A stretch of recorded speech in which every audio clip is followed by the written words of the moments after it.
केंद्र सरकारने GST slab कमी केल्यानंतर अनेकांना प्रश्न पडला की जे जुनं जी खरेदी आहे ते माल कसा विकला जाणार किंवा मग त्या मालाची नेमकी विक्री कशी होणार, तो जुन्याच भावात दिला जाईल का ग्राहकांना, हे सगळं जाणून घेण्यासाठी मात्र दुकानदारांनी किंवा जे मार्ट आहे त्या मार्टवाल्यांनी नेमकं यावर काय पर्याय शोधला ते आपण जाणून घेण्याचा प्रयत्न करूया। आणि या ठिकाणी आपण जर बघू शकतो की अशा प्रकारे ऑफर्स लावण्यात आलेल्या आहे ज्या जुन्या खरेदीमध्ये म्हणजेच 18% GST असताना आणि आता 5%वर ते आलं तर त्यामध्ये कमी कसं करायचं, मग त्यासाठी हा अशा प्रकारचा एक ऑप्शन जो आहे तो मार्टवाल्यांनी किंवा दुकानदारांनी शोधल्याचं आपल्याला चित्र पाहायला मिळते।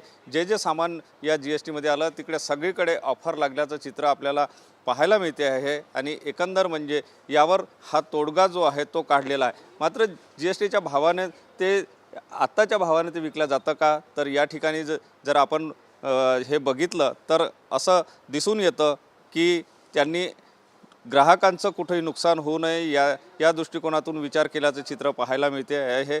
आपल्यासोबत या ठिकाणी हे विक्रेते आहेत। दादा, काय सांगाल, काय नेमका पर्याय तुम्ही यावर शोधलेला आहे आणि कशा प्रकारे तुम्ही विक्री करता? जसं की बिस्किटवर GST 12%वरून डायरेक्ट 5%वर आला, तर त्याच्यासाठी आम्ही काय केलं की डायरेक्ट त्याच्यावर जेवढं GST होतं ते मायनस करून त्याच्यावर ऑफर चालवलं। तुम्ही बघू शकता की जसं 20% पासून तर 50% पूर्ण ऑफर चालत आहे त्याच्यावर। तसंच शॅम्पू, डिटर्जंट आणि त्याच्यानंतर आपल्याला जे रोज लागणारी वस्तू आहे जसं कोलगेट, टूथब्रश याच्यावर पण आपण 20 ते 50% ऑफ चालवत आहे आता।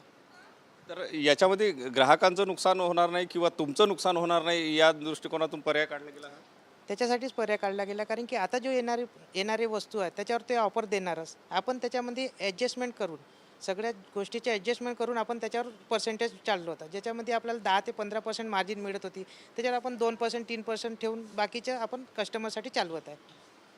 नक्कीच या ठिकाणी दुकानदारांनी कशा प्रकारे ऑफर या ठिकाणी लावलेल्या आहे हे आपण या ठिकाणी बघू शकतो की प्रत्येक गोष्टीवर ज्या ठिकाणी GST कमी झालेला आहे त्याच्यावर ऑफर देऊन त्या वस्तू या ठिकाणी विकल्या जात आहे, जेणेकरून यामध्ये ग्राहकांचाही कुठेतरी तोटा होऊ नये किंवा जे दुकानदार आहेत त्यांचाही तोटा होऊ नये, या दोन्ही दृष्टिकोनातून आता हे नवीन पर्याय जो आहे तो काढल्याचं चित्र पाहायला मिळते। आणि या GSTच्या दराने ग्राहकांना कुठेतरी जो दिलासा आहे तो आता मिळताना एकंदर पाहायला मिळते। या ठिकाणी जर बघितलं तर आपल्याला सर्वत्र अशाच प्रकारे ऑफर लागल्याचं चित्र आपल्याला पाहायला मिळते आहे, जेणेकरून ग्राहकांना दिलासा मिळेल। कॅमेरामन साईसह सुनील ढगे, TV9 मराठी, नागपूर।